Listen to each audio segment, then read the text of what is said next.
अस्सलाम वालेकुम। I hope सब ठीक होंगे। मुझे ये वीडियो बनाने में थोड़ी सी देर हो गई है तो इसलिए माजरत, लेकिन अब जो मैं वीडियो बना रही हूँ इसमें सब कंप्लीट डिटेल है कि आपको बहरीन के लिए वीज़ा कैसे अप्लाई करना है। सबसे पहले आपने गूगल में सर्च कर लेना है बहरीन वीज़ा। उसके बाद जो फर्स्ट आपके पास लिंक आएगा आपने उसको ओपन कर लेना है, थोड़ा सा वेट, और फिर इस तरह का इंटरफेस आएगा। इसको एक्सेप्ट कर लीजिए। यहाँ पे लिखा हुआ है वीज़ा सर्विस, फर्स्ट ऑप्शन है अप्लाई फॉर वीज़ा, इसको आपने क्लिक करना है। उसके बाद आपके पास न्यू टैब खुल जाएगा। यहाँ से आपका वीज़ा प्रोसेस स्टार्ट होगा। सबसे पहला का ऑप्शन है कि अगर आपके पास अकामा है, अगर आप जीसीसी से किसी भी कंट्री के रेजिडेंस हैं तो आपने यस करना है, और यस करेंगे तो आप यहाँ से अपनी उस कंट्री को सिलेक्ट कर सकेंगे। लेकिन अभी हम विजिट वीज़ा वालों के लिए वीज़ा अप्लाई कर रहे हैं बहरीन का, जिनका विजिट वीज़ा है सऊदी अरब में, तो उसमें आपने नो करना है। तो इस ऑप्शन का आपके पास कोई लिंक ही नहीं रहेगा। सेकेंड ऑप्शन आ जाता है पर्पज़ फॉर विजिट, तो हम यहाँ पे देंगे टूरिज़्म, डिटेल्स, आप कुछ भी डाल सकते हैं, ट्रांजिट डाल दीजिए। नेशनैलिटी आपने करना है, जो पासपोर्ट आपके जिस नेशनैलिटी पे आपका पासपोर्ट है आपने उस नेशनैलिटी को सिलेक्ट करना है, मींस पाकिस्तान है। और उसके बाद ये कैप्चा आपने फिल कर देना है।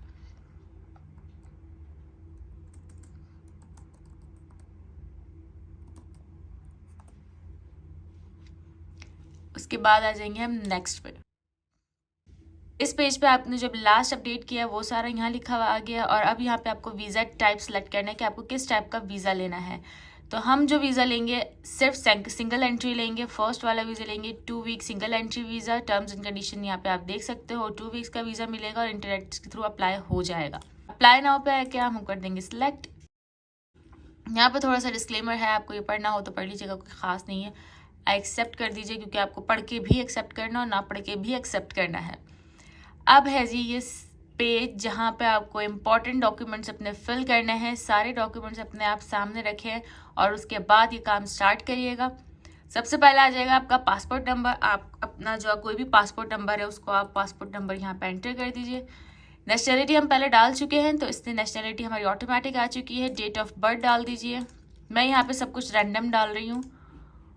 और फिर अपना सेक्स सेलेक्ट कर लीजिए जो भी आप हैं और उसके बाद आता है कंट्री ऑफ बर्थ, आप किस कंट्री में हुए, क्योंकि ऑब्वियसली जिस कंट्री का पासपोर्ट होगा उसी कंट्री में आप पैदा हुए होंगे, तो पाकिस्तान। पासपोर्ट का इशू डेट ये भी हम रैंडम डालेंगे।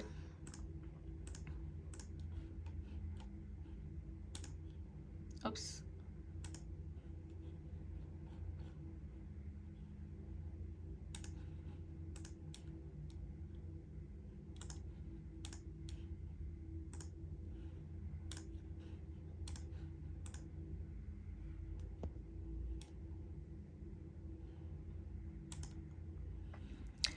इशू डेट और एक्सपायरी डेट हमने मेंशन कर देनी है। जो आपके पासपोर्ट पे मेंशन हुई है वो मेंशन करनी है। यहाँ पे जस्ट मैं सब कुछ रैंडम डाल रही हूँ। फैमिली नेम और गिवन नेम, इसमें ज़रा थोड़ा सा ट्विस्ट है। जो गिवन नेम है इसमें आपको डालना है अपना फर्स्ट नेम,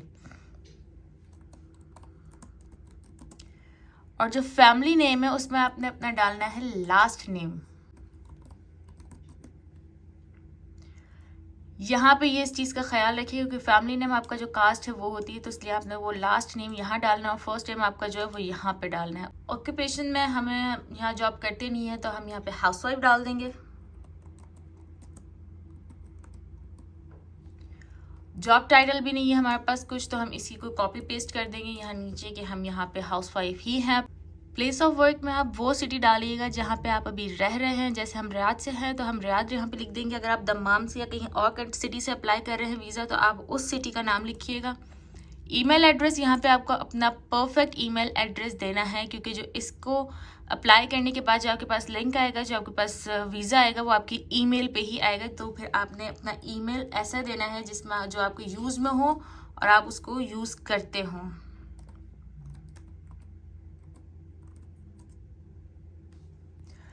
सेकंड, आपने अपना टेलीफोन नंबर भी बिल्कुल परफेक्ट देना है। अच्छा, यहाँ पे जो क्वेश्चन मार्क बने हुए हैं आप यहाँ पे क्लिक करके आप हिंट्स ले सकते हैं कि यहाँ पे आपको किस तरह से फिल करना है। यहाँ पे देखें आपको दिया हुआ है कि प्लस के साथ आपने अपना नंबर देना है और या फिर आपने अपना 00 के साथ नंबर देना है। लेकिन इस तरह से बगैर प्लस के और बगैर 00 के आप नंबर नहीं दे सकते, वो एक्सेप्ट नहीं होगा।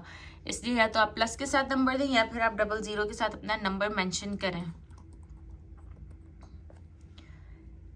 सेकंड, फादर या हस्बैंड का नेम जो आपके पासपोर्ट में मेंशन है वही नेम आपने यहाँ मेंशन करना है।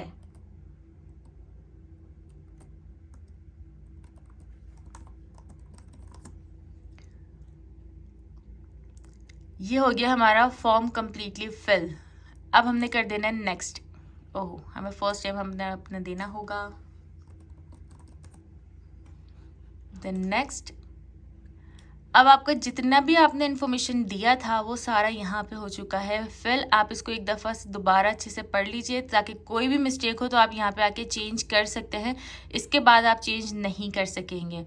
मैंने यहाँ रियाद गलत लिखा है पर इट्स ओके, हम अभी अप्लाई नहीं कर रहे। नेक्स्ट हमने कर दिया है और इसके बाद हम आ गए नेक्स्ट इंटरफेस पे। ये सारी हमारी डिटेल्स हैं जो हम वीज़ा के लिए अप्लाई कर रहे हैं। नीचे उन्होंने ये सारी चीज़ें इन्फॉर्मेशन दी हुई हैं जो हमें ज़रूरत है इस वीज़े में अप्लाई करने के लिए। तो अब यहाँ पे एक और ट्विस्ट है कि यहाँ लिखा है आपको copy of confirmed return air ticket और होटल बुकिंग, आपको ये यहाँ अटैच करनी होगी। यहाँ पे देखें होटल बुकिंग और एयर टिकट आपको दिया हुआ है, यहाँ पे अटैच करनी है। लेकिन हम बाय बॉर्डर जा रहे हैं बहरीन, हम बॉर्डर क्रॉस कर रहे हैं और जस्ट हमने यू टर्न लेना है, तो हमारे पास ना एयर टिकट की कंफर्मेशन है ना ही होटल बुकिंग की कंफर्मेशन है। तो उसके लिए मेरे पास एक एप्लीकेशन है जो कि मैं आपको डिस्क्रिप्शन में उसका लिंक भी दे दूँगी। आप वहाँ से जस्ट उसको कॉपी करेंगे और यहाँ पर आपने उसको पेस्ट कर देना है।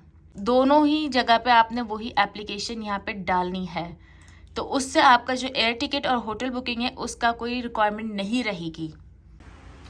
ये है वो एप्लीकेशन जहाँ पे सब चीज़ें मेंशन की हुई हैं कि हम वीज़ा पे क्यों जा रहे हैं और क्या लेना है क्या नहीं, ये सब कुछ इसमें मेंशन हुआ हुआ है। लेकिन इसमें भी आपको कुछ अपनी एंट्रिंग करनी है। यहाँ पे जो फुल नेम है यहाँ पे आपका हस्बैंड का नेम आएगा क्योंकि एप्लीकेशन आपके हस्बैंड दे रहे हैं, आप खुद नहीं दे रहे हैं। और उसके बाद सऊदी रेजिडेंस नंबर मीन्स जो आपका अकामे का नंबर है आपने वो यहाँ मेंशन करना है। उसके बाद यहाँ पे आपने अकामे की पिक्चर लगानी है। मैंने यहाँ रैंडम अपनी पिक्चर लगा दी है, यहाँ पे आपने अकामे की पिक्चर लगानी है और फिर आपका ये एप्लीकेशन कंप्लीट होगा। इसको आपने एज अ PDF सेव करना है और फिर आप वहाँ पे उसको पेस्ट कर सकते हैं।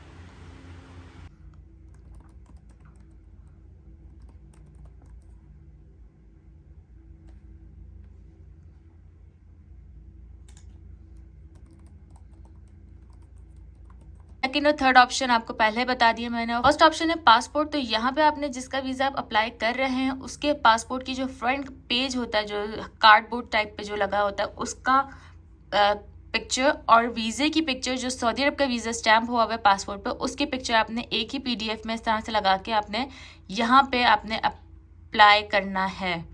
जब आप उसको सेव करेंगे तो यहाँ से आपको कोई भी ऑप्शन होगा, वहाँ से आप उसको उठा के यहाँ पे अप्लाई कर देंगे तो यहाँ पे 2 चीज़ें अटैच होंगी एक ही PDF पे। और ये एप्लीकेशन भी आपको PDF के थ्रू देना है, उसका लिंक आपको डिस्क्रिप्शन में मिल रहा है। बैंक स्टेटमेंट जो आपके हस्बैंड है या फादर है जो भी अप्लाई कर रहा है उसका बैंक स्टेटमेंट यहाँ पे आएगा। ओके, ये सब चीज़ हमारी फिल हो चुकी है। और अदर में आपने डाल देना है अपने हस्बैंड का या फादर का जो भी अप्लाई कर रहा है उसके इकामे की कॉपी। कॉपी मीन्स सबकी पिक्चर्स जाएंगी, यहाँ पे सब पिक्चर्स आपने अप्लाई करनी है, अटैच करनी है और उसके बाद आपका आ जाएगा नेक्स्ट का ऑप्शन। अभी मैंने कुछ भी नहीं डाला है तो इसलिए मेरा नेक्स्ट का ऑप्शन अभी नहीं विजिबल हो रहा। नेक्स्ट के बाद आपके पास ऑप्शन आएगा पेमेंट का। आपको 40 रियाल पे करने हैं जस्ट एप्लीकेशन देने के लिए और फिर वेट करना है 3 से 4 दिन में आपको ईमेल आ जाएगी। जो ईमेल एड्रेस आपने इसमें डाला है उधर ही अगर आपका वीज़ा अप्रूव हो जाता है तो उसकी भी ईमेल आएगी और अगर अप्रूव नहीं होता तो उसकी भी ईमेल आएगी। इन केस अगर वीज़ा अप्रूव नहीं होता तो जो आपने 40 रियाल पे किए हैं वो आपके लॉस हो जाएंगे, वो रिटर्न नहीं होते हैं। और जब वीज़ा अप्रूव हो जाएगा तो उसके बाद आपको एक लिंक दिया जाएगा, उस लिंक पे जाके आपको 50 रियाल पे करने हैं वीज़ा के। पे करने के विद इन 5 to 6 मिनट्स आपको वीज़ा मिल जाएगा बहरीन का। आप बॉर्डर के थ्रू अब बहरीन में एंटर हो सकते हैं। अगर आप एप्लीकेशन अटैच नहीं करेंगे तो आप बॉर्डर के थ्रू बहरीन में एंटर नहीं हो सकते हैं, ये चीज़ याद रखिएगा। और ये सिंगल एंट्री वीज़ा है, आप जस्ट एक दफ़ा जाएंगे और वापस जब आप वापस बॉर्डर क्रॉस करेंगे तो आपका वीज़ा ख़त्म। आई होप इस वीडियो में आपकी सारी प्रॉब्लम सॉल्व हो चुकी होगी। सारी चीज़ें मैंने कंफर्म बता दी हैं, सारी डिटेल्स में बता दी है, फीस भी बता दी है, सब कुछ बता दिया है। और अगर कोई भी प्रॉब्लम है तो कमेंट्स में बता सकते हैं, मैं उसका भी रिप्लाई ज़रूर करूँगी। अल्लाह हाफ़िज़।